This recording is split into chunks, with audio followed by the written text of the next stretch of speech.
ਲੈ ਵੀ ਮਰੱਬੇ ਨੇ ਤੂੜੀ ਲੈਣ ਆਏ ਸੀਗੇ ਬਾਈ, ਤੇ ਮੈਂ ਕਿਹਾ ਨਾਲੇ ਕੋ ਭਰਾਵਾਂ ਨੂੰ ਸਿਆਣੀ ਗੱਲ ਦਸੀਏ। ਸਿਆਣੇ ਕਹਿੰਦੇ ਆ ਵੀ ਜ਼ਬਾਨ ਚੋਂ ਨਿਕਲਿਆ ਲਫ਼ਜ਼ ਜਿਹੜਾ ਨਾ ਉਹ ਬੰਦੇ ਦੇ ਅੰਦਰ ਜ਼ਖਮ ਕਰ ਦਿੰਦਾ। ਬੰਦਿਆਂ ਨੂੰ ਕਤਲ ਤੇ ਮਾफ़ ਕਰ ਦਿੰਦੇ ਆ, ਮੂੰਹ ਜੋ ਕਿਹਾ ਹੋਇਆ ਬੋਲ ਜਿਹੜਾ ਨਾ ਉਹ ਨਹੀਂ ਮਾफ़ ਕਰਦੇ। ਉਹ ਜਿੱਦਾਂ ਸਾਡਾ ਬਾਪ ਮਿਸਾਲ ਦਿੰਦਾ ਹੁੰਦਾ ਸੀ, ਉਹ ਕਹਿੰਦਾ ਸੀ ਵੀ ਕੋਈ ਬੰਦਾ ਨਾ ਜੰਗਲ ਦੇ ਵਿੱਚੋਂ ਦਰਖਤ ਵੱਢਣ ਚਲਾ ਗਿਆ, ਤੇ ਉੱਥੇ ਉਹ ਨਾ ਦਰਖਤ ਚੜਿਆ ਸੀਗਾ, ਦਰਖਤ ਦੇ ਉੱਤੇ ਤੇ ਉਹ ਛਾਪੇ 'ਚ ਵੱਢਣ ਡਿਆ, ਤੇ ਥੱਲਿਓਂ ਆ ਗਿਆ ਸ਼ੇਰ। ਉਹਨੇ ਹੁਣ ਦੇਖਿਆ, ਉਹਨੇ ਕਿਹਾ ਸ਼ੇਰ ਤਾਂ ਮੈਨੂੰ ਖਾ ਜੂ।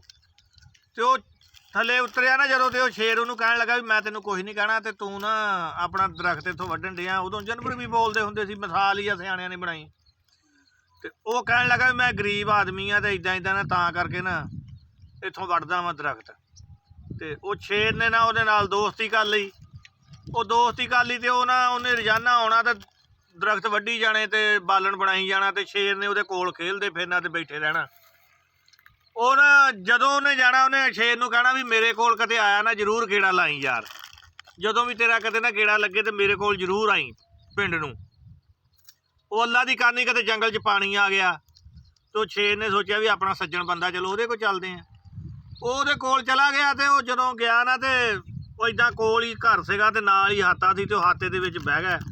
ਤੇ ਉਹ ਕਦੇ ਆਪਣੇ ਟੱਬਰ ਨੂੰ ਜਾ ਕੇ ਕਹਿੰਦਾ ਵੀ ਦੁੱਧ ਦਾ ਨਾ ਛੰਨਾ ਦੇ ਇੱਕ ਭਰ ਕੇ। ਉਹ ਕਹਿੰਦੀ ਉਹ ਕੀ ਕਰਨਾ? ਆਖੇ ਸ਼ੇਰ ਆਇਆ ਜਿਹਨਾਂ ਮੇਰੀ ਦੋਸਤੀ ਆ ਜੰਗਲ ਦੇ ਵਿੱਚ।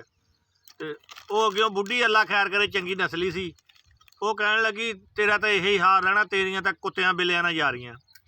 ਉਧਰ ਸ਼ੇਰ ਨੇ ਵੀ ਸੁਣ ਲਿਆ ਜਦੋਂ ਉਹਨੂੰ ਕੁੱਤਾ ਬਿੱਲਾ ਕਿਹਾ। ਤੇ ਉਹ ਕਹਿਣ ਲੱਗਾ, ਜਦੋਂ ਵਾਪਸ ਆਇਆ ਨਾ ਦੁੱਧ ਲੈ ਕੇ, ਉਹਨੇ ਕਿਹਾ ਦੁੱਧ ਰੱਖ ਦੇ ਤੇ ਕੁਹਾੜੀ ਲੈ ਕੇ ਆ। ਉਹਨੇ ਕਿਹਾ ਕੁਹਾੜੀ ਕੀ ਕਰਨੀ ਆ? ਉਹਨੇ ਕਿਹਾ ਲੈ ਕੇ ਆ। ਉਹ ਕੁਹਾੜੀ ਲੈ ਆਇਆ। ਉਹ ਸ਼ੇਰ ਉਹਨੂੰ ਕਹਿਣ ਲੱਗਾ ਵੀ ਇਹ ਕੁਹਾੜੀ ਮੇਰੀ ਨਾ ਢੂਈ 'ਚ ਮਾਰ। ਉਹਨੇ ਕਿਹਾ ਉਹ ਕਾਹਤੋਂ? ਉਹਨੇ ਕਿਹਾ ਤੈਨੂੰ ਮੈਂ ਕਹਿੰਦਾ ਮੇਰੇ ਢੂਈ ਦੇ ਵਿੱਚ ਕੁਹਾੜੀ ਮਾਰ, ਨਹੀਂ ਤਾਂ ਮੈਂ ਤੈਨੂੰ ਇੱਥੇ ਪਾੜ ਚੀੜ ਦੇਣਾ। ਉਹਨੇ ਖਿੱਚ ਕੇ ਕੁਹਾੜੀ ਮਾਰੀ ਭਾਈ, ਉਹਦੇ ਨਾਲ ਚੰਗਾ ਡੂੰਘਾ ਜ਼ਖਮ ਹੋ ਗਿਆ। ਉਹ ਸ਼ੇਰ ਉਹਨੂੰ ਕਹਿੰਦਾ ਵੀ ਆਹ ਜਿਹੜਾ ਫੱਟ ਵਾ ਨਾ ਮੇਰਾ, ਤੇਰੀ ਕੁਹਾੜੀ ਦਾ ਨਿਸ਼ਾਨ, ਇਹ ਮਿਟ ਜਾਣਾ ਵਾ। ਆ ਜਿਹੜਾ ਤੇਰੇ ਟੱਬਰ ਨੇ ਮੈਨੂੰ ਕੁੱਤਾ ਬਿੱਲਾ ਕਿਹਾ ਨਾ, ਇਹ ਮੈਨੂੰ ਸਾਰੀ ਜ਼ਿੰਦਗੀ ਨਹੀਂ ਭੁੱਲਣਾ।